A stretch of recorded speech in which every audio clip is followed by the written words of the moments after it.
Welcome to Kakatiya academy. మనం ఈ వీడియోలో 2024వ సంవత్సరం మార్చి 17వ తేదీన గ్రూప్ 1 ప్రిలిమ్స్ లో అడిగినటువంటి ఒక ప్రశ్నకి సమాధానం చెబుదాం. దీన్ని లా కమిషన్ మీద అడిగారు. అయితే చాలా సింపుల్ ప్రశ్న. అయితే ఈ ప్రశ్నకి మనకు సమాధానం మన క్లాస్ నోట్స్ను గాన ఎవరైనా ప్రిపేర్ అయ్యే వాళ్ళు ఉంటే సో పేజీ నెంబర్ 38వ పేజీలో మీరు స్పష్టంగా చూడొచ్చు. 38వ పేజీ ఒకసారి ఓపెన్ చేసి చూడొచ్చు, మీ దగ్గర ఉన్నా లేకపోతే తీసుకొని అయినా చూడొచ్చు. లా కమిషన్ గురించి చాలా స్పష్టంగా చెప్పుకున్నాం. మనం పాలిటీకి ముందర స్టార్టింగ్ లో కౌన్సిల్ చట్టాలు, చార్టర్ చట్టాలు అనేటువంటి వాటిని చెప్పుకుంటాం. 1833 చార్టర్ చట్టం తర్వాత వెంటనే లా కమిషన్ గురించి చెప్పుకుంటాం. మీరు ఒకసారి చూడొచ్చు మీ నోట్స్ లో. లేని వాళ్ళైనా ఈ నోట్స్ ని ఖచ్చితంగా చదవండి. మీరు ఏ బుక్ చదివినా కానీ ఈ క్లాస్ నోట్స్ అనేటువంటి దాన్ని ఖచ్చితంగా కూడా చదవండి. సో ఇది చాలా హైరార్కీలో చాలా నీట్ గా చాలా మంచిగా రాసి ఉన్నారు. ఓకేనా, రైట్. సరే ఒకసారి చూద్దాం.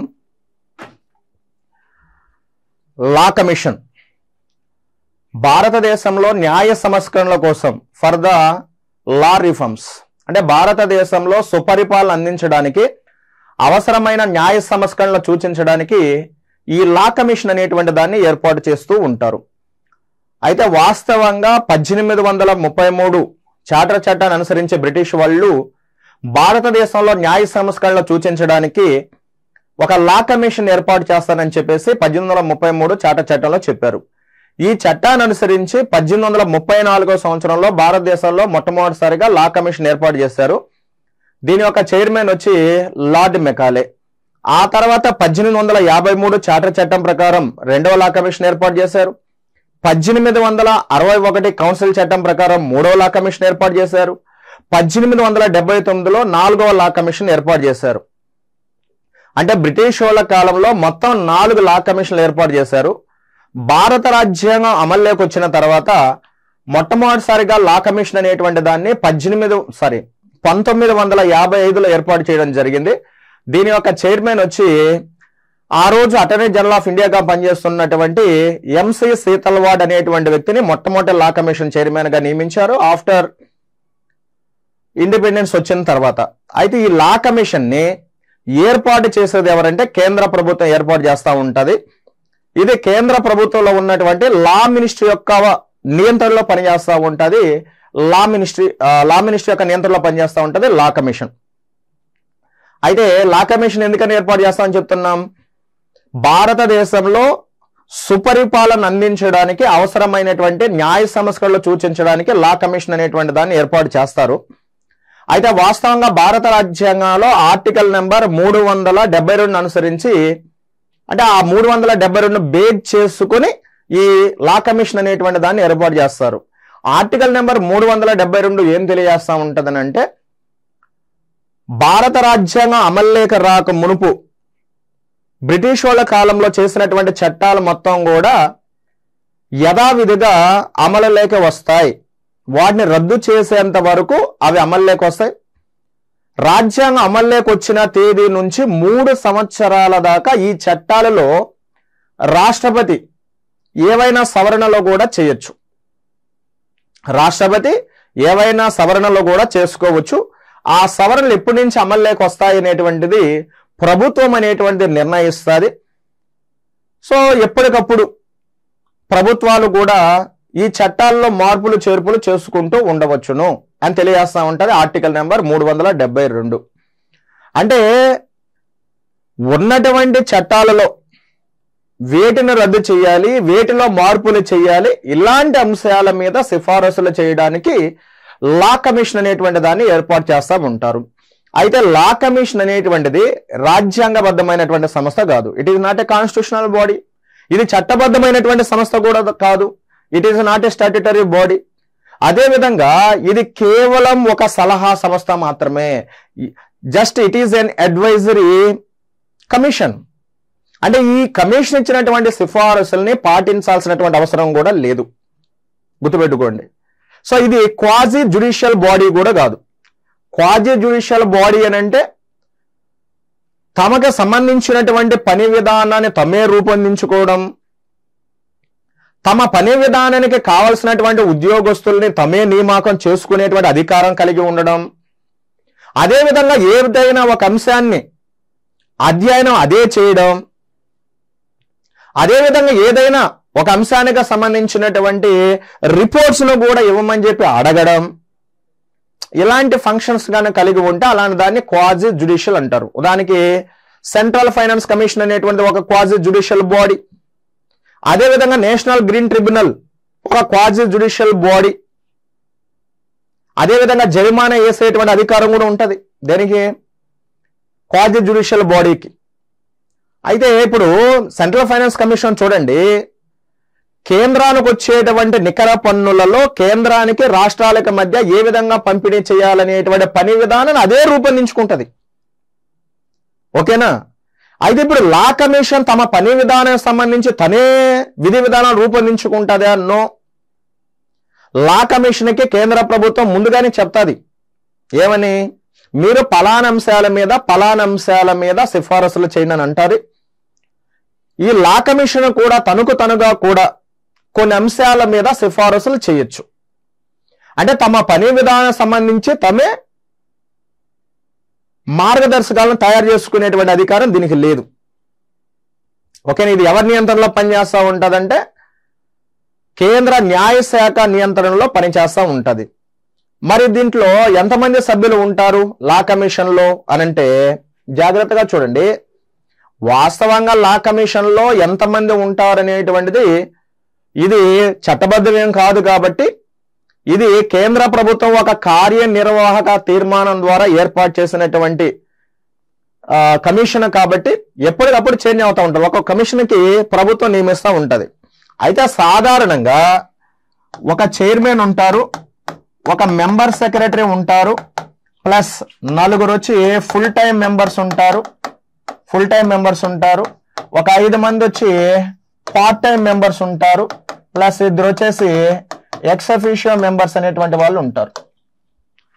సో ఒక చైర్మన్ ఉంటారు, ఒక మెంబర్ సెక్రటరీ ఉంటారు, 4 ఫుల్ టైం మెంబర్స్ ఉంటారు, 5 మంది పార్ట్ టైం మెంబర్స్ ఉంటారు, 2 ఎక్స్ అఫీషియో మెంబర్స్ అనేటువంటి వాళ్ళు ఉంటారు సాధారణంగా. అయితే ప్రస్తుతం 22వ లా కమిషన్ ఏర్పాటు చేసి ఉన్నారు. సో 22వ లా కమిషన్ ప్రస్తుతాన్ని ఏర్పాటు చేస్తున్నారు. ఈ 22వ లా కమిషన్ చైర్మన్ వచ్చి రితురాజు అవస్థి అనేటువంటి ఆయన. రితురాజు అవస్థి అంటే లా కమిషన్ చైర్మన్ గా నియామకం పొందాలంటే ఆ వ్యక్తి సుప్రీంకోర్టులో రిటైర్డ్ అయినటువంటి సాధారణ జడ్జి అయినా అయి ఉండాలి, లేదా ఏదైనా హైకోర్టు రిటైర్డ్ చీఫ్ జస్టిస్ అయినా అయి ఉండాలి. ప్రస్తుత 22వ లా కమిషన్ యొక్క చైర్మన్ వచ్చి Rituraj Awasthi, Karnataka high court ex chief justice గా పనిచేసి రిటైర్డ్ అయినటువంటి వ్యక్తి. సరే ఇక్కడ చూద్దాం మనం ప్రస్తుతం ఎన్నవ లా కమిషన్ ఏర్పాటు చేస్తున్నారు, 22వ లా కమిషన్ అనేటువంటి దాన్ని ఏర్పాటు చేస్తున్నారు.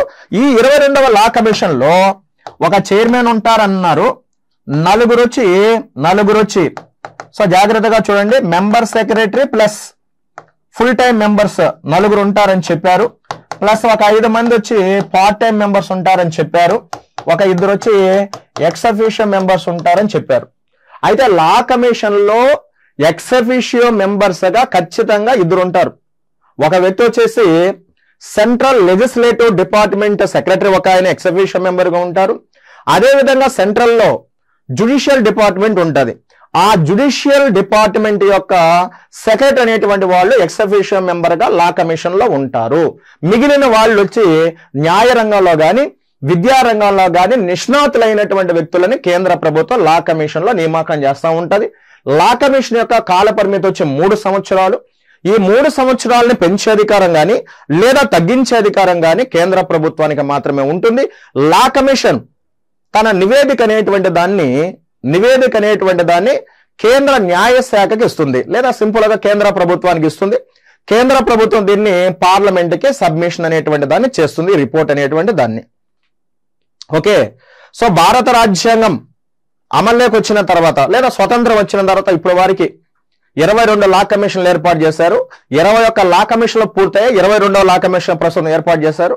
మొట్టమొదటి లా కమిషన్ చైర్మన్ వచ్చి ఎంసీ శీతలవాడ్, ప్రస్తుత లా కమిషన్ చైర్మన్ వచ్చేసి రితురాజు అవస్థి. భారత రాజ్యాంగం అమల్లోకి రాక మునుపు బ్రిటిష్ వాళ్ళ కాలంలో 4 లా కమిషన్లు ఏర్పాటు చేశారు. మొట్టమొదటి లా కమిషన్ ని 1834లో ఏర్పాటు చేశారు. దీని యొక్క చైర్మన్ వచ్చి ఎంసీ శీతల్ వార్డ్. ఓకేనా, రైట్.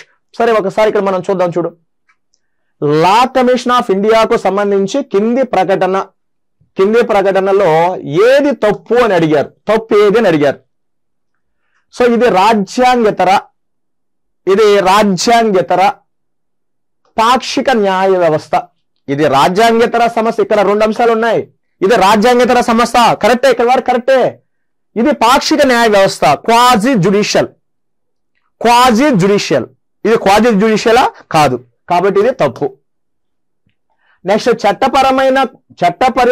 చట్టపరమైన పరిపాలనకు సంబంధించిన విషయాలపై రాష్ట్రపతికి తన అభిప్రాయాన్ని తెలియచేయడం దీని విధుల్లో ఒకటి.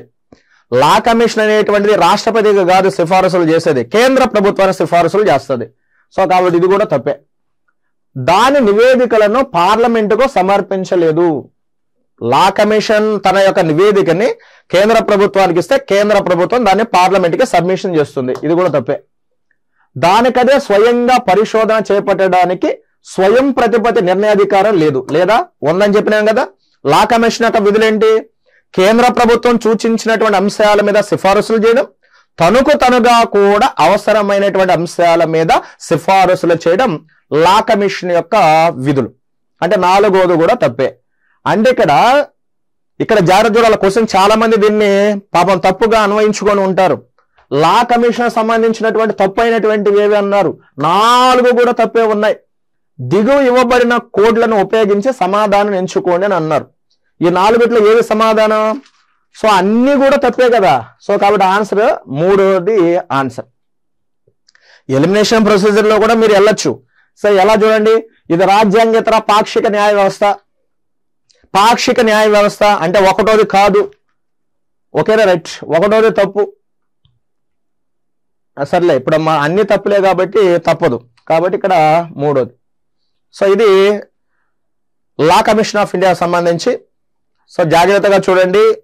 ఏపీపీఎస్సీ గ్రూప్ 2కు ప్రిపేర్ అయ్యేటువంటి అభ్యర్థులు మస్ట్ అండ్ షుడ్ గా మన కాకతీయ అకాడమీకి సంబంధించినటువంటి ఏపీ హిస్టరీ బుక్, మన శ్రీనివాస్ సార్ రాసినటువంటి బుక్, మన పాలిటీ క్లాస్ నోట్స్ ని మస్ట్ అండ్ షుడ్ ప్రతి ఒక్కరూ కూడా తీసుకోండి, చదవండి. మంచి ఉపయోగకరంగా ఉంటది.